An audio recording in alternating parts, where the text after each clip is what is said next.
หัตถกรรมจักสานช่วยพัฒนาชีวิตการเป็นอยู่ของประชาชนเขตท่าไผ่บ้านชุมชนที่อาศัยอยู่ในเขตอุทยานแห่งชาตินากายน้ำเทินเมืองนากายแขวงขมวนอันอุดมสมบูรณ์รู้สึกดีใจมีโครงการนี่แหละเฮาได้เฮ็ดเครื่องจักสานนี่แหละเฮาแก้ไขชีวิตการเป็นอยู่แก้ไขชีวิตครอบครัวเฮารู้สึกดีใจหลายที่มีโครงการมาซื้อน้ำเฮาสร้างเท่าไหร่ก็บ่พอเขาจะได้หลาย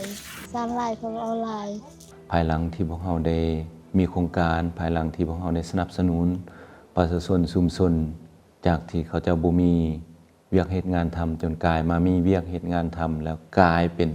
ใบหน้าใบตาของเมืองในการได้โอดอปนี้ขึ้นมาเนาะผลิตภัณฑ์ทุกอันของกลุ่มหัตถกรรมจักสานเขตท่าไผ่บ้านเมืองนากายแขวงขมวนชุมชนท้องถิ่นในเขตอุทยานแห่งชาตินากายน้ำเทินก่อนจะถึงมือลูกค้าได้ผ่านขั้นตอนการผลิตที่เอาใจใส่และความหักของชาวบ้านซึ่งเป็นการถ่ายทอดเอกลักษณ์วัฒนธรรมวิถีชีวิตที่สืบทอดกันมาหลายชั่วอายุคนของเขตภูเพียงนากายผลิตภัณฑ์แมนเฮ็ดจากวัตถุดิบที่มีอย่างอุดมสมบูรณ์อยู่ในเขตป่าสมไส้และป่าหัวไห่ปลายนาของชาวบ้านเซนไม้ปองเต่าสุมหวายและเตยนำมาเฮ็ดเครื่องจักสานประเภทกะหยังกระดงกระตาของขวัญกะพาของผลิตภัณฑ์ไส้ใบเตยเซนกระเป๋าสาดแผ่นห้องจานและอื่นๆสิ่งสำคัญแมนเขาเจ้ายังได้พัฒนาเครื่องจักสานให้มีหลายรูปแบบตามความต้องการของตลาดและแทดเหมาะกับการนำไส้ตัวจริงในยุคปัจจุบันชาวบ้านให้ความสำคัญและเอาใจใส่ทุกขั้นตอนของการผลิตนับแต่การเลือกวัตถุดิบการกักเก็บวัตถุดิบโดยเฉพาะแมนการกำจัดแมงมอดด้วยการต้มตอกที่นำมาสารการสารและการกวดกาคุณภาพสินค้าก่อนส่งขายสู่ตลาดขั้นตอนการเลือกและตัดวัตถุดิบแต่ละชนิดด้วยภูมิปัญญาของชาวบ้านเพื่อรักษาให้ยืนนานวิธีการเลือกและตัดประเภทไม้ปองไม้ปองที่ชาวบ้านนำมาจักสานหลักๆมีไม้ซอดและไม้แท้พวกเขาเลือกเอาลำที่งามสื่อปลายบกุดบ่มีแมงเจาะอายุประมาณ 1-2 ปีไม้ที่อ่อนหรือแก่หลายแม่นบ่เอาลำที่บ่งามจะตัดทิ่มและอนามัยบริเวณอ้อมสุมไม้ซอดและเงาของไม้แท้เพื่อให้นอหรือแหนงไม้เกิดขึ้นและเจริญเติบโตได้ดีวิธีการตัดไม้ซอดจะบ่ตัดจำดินตัดสูงจากหน้าดินประมาณ40 ซมขึ้นไปและตัดอยู่ถึงคอเล็กน้อยไม้แท้เป็นไม้ปองที่ขึ้นลำเดียวแต่ละคอของลำจะมีแหนงเกิดขึ้นการตัดแม้นจะตัดเอาแหนงที่มีอายุ 1-2 ปีโดยจงลำต้นต่อปะไว้เพื่อให้เกิดแหนงใหม่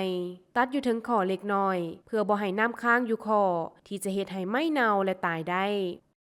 ตัวนี้วิธีตัดตัวนี้เขาต้องตัดใกล้ตามันนี้แล้วคันสมมติว่าตัดอยู่พี่แล้วน้ำมันจะคั่งอยู่ในปองมันนี้แล้วมันตายไว้แล้วเราต้องตัดแบบนี้ใกล้ตามันนี่แล้วน้ำมันจะบ่อยู่นี่วิธีการเลือกและตัดเอาเต่าสุมแม่นอนามัยก้านแก่และบ่งามออกให้สะอาดเราต้องอนามัยคือว่ามีไม้มีอย่างติ่งแบบนี้เราต้องสร้างมันออกเต่าที่ต้องการแม่นตัดสูงจากพื้นดินประมาณ10-15 ซมเลือกเอาก้านที่ใหญ่งามมีอายุได้ 1-2 ปีความยาวของก้านประมาณ 2-2.5 เมตรจงก้านที่อ่อนไว้ประมาณ 3-5 ก้านเพื่อให้เจริญเติบโตและนำไปใช้ในปีต่อไปอันวิธีเอาเนี่ยต้องเลือกเอาตัวมันสมบูรณ์ที่สุดมันบ่ได้ตายยอดตายปลายมันอันนี้ละมันตายทางปลายมันแล้วเฮาบ่เอามันมีแมงเจาะแบบนี้แล้วบ่เอาแล้วเฮาเฮ็ดตอกจากซานมันบ่ได้แล้วมันหักหวายมันเลือกต้นที่มีอายุ5 ปีขึ้นไปความยาว 3-5 เมตรขึ้นไปโดยตัดห่างจากหน้าดินประมาณ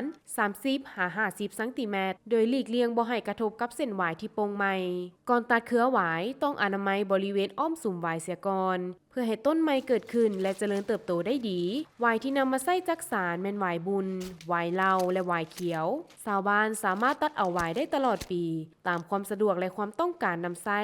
การตัดเครือหวายแม่นให้บอนถึกตัดเอียงลงเพื่อกันบ่ให้น้ำค้างในยามฝนเส้นหวายที่ตัดมาสามารถเก็บไว้หลายเดือนหลายปีเตยชาวบ้านพากันไปตัดเอาใบเตยระหว่างเดือนตุลาหาเดือนเมษาของปีก่อนตัดก็มีการอนามัยสร้างเอาใบเตยที่แก่และบ่งามออกเลือกตัดเอาใบที่ใหญ่เขียวงามสมบูรณ์บ่มีห้อยจิกขาดตัดใบเตยห่างจากลำต้นประมาณ10-20 ซมจงใบอ่อนไว้ประมาณ3-5 ใบต่อสุมเพื่อให้เจริญเติบโตและนำไส้ในปีต่อไปสารชาตินี่แหละเฮ็ดยามเดือน4เดือน5 เดือน7เดือน8แล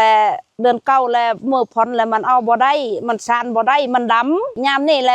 แดดมันถึกแล้วมันขาว ตอนแรกเขาก็ถางมันออกตัวที่มันเป็นแบบนี้มันขาดแล้วเอาบ่ได้ตัดทิ้ง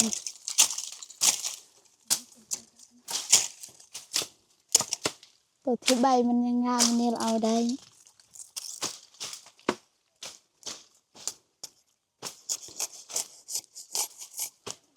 ตัดปลายใบส่วนที่มันแหลมสวยออก หลังจากนั้นก็เอามาจีกใบออกจากก้าน ตัวnày là mátตัวnày là mát nângตัวnày là tàn bơnตัวnày là tàn bơn tàn cả mát chợ là quay chợ để lia cơn chắc là tiếc quay chợ quay com นี่เวลาเอาออกน้ำก็เฮ็ดแนี่นี่ละเฮาเฮ็ดออกน้ำมันแล้วเราไปตากแดดเช่น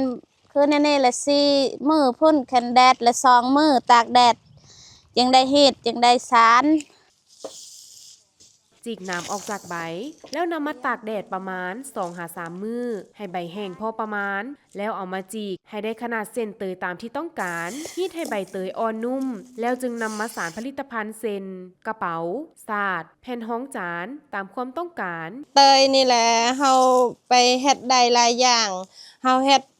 สาดปูนางแบบนี้ก็ได้สาดเฮาเฮ็ดแผ่นห้องจานนี่ก็ได้เฮาเอาไปเฮ็ดกระเป๋าเตยก็ได้เฮ็ดกับซิสู้ก็ได้ โดยจะสานในตอนเช้าและตอนค่ำหรือตอนที่เตยยังมีความซุ่มอยู่ วัตถุดิบไม่ปอง หวายและเต่าสุม เมื่อได้มาแล้วก็จะตัดให้สั้น หรือยาวตามความเหมาะสมของการผลิตที่จะเฮ็ดแล้วก็เอามาจักและเหลาให้งามดีสำหรับไม่ปองทุกชนิดแม่นนำไปต้มในน้ำฟดให้ได้อย่างน้อย4 ชั่วโมงเพื่อป้องกันมอด จากนั้นจึงเอามาสานแล้วนำไปย่างไฟประมาณ2 อาทิตย์ขึ้นไปใน1ผลิตภัณฑ์จะใส่ไม้ซอดไม้แท้หวายและเต๋าตามความเหมาะสมเพื่อให้งดงามและแน่นหนานำไส้ได้ยาวนาน อันนี้น่ะไม่ชอดอันนี้น่ะไม่ชอดคือเดียวอันนี้ก็ไม่แท้ตัวนี้นี่อันนี้แหละเต่าซุ้มนี่ก็ไม่ชอดอันนี้แหละไว้ จากที่เขาจะบ่ฮู้ว่าสิเฮ็ดแนวใดจนกลายมาเป็นครูฝึกเองในปัจจุบันนี้ ขบวนการเฮ็ดจักสานของชาวบ้านเฮ็ดด้วยความหักความเอาใจใส่ทุกรายละเอียด เพื่อให้สินค้ามีความปราณีตงดงาม อันเป็นเอกลักษณ์ของเขตทาไพบ้านเมืองนากายแขวงคำมวน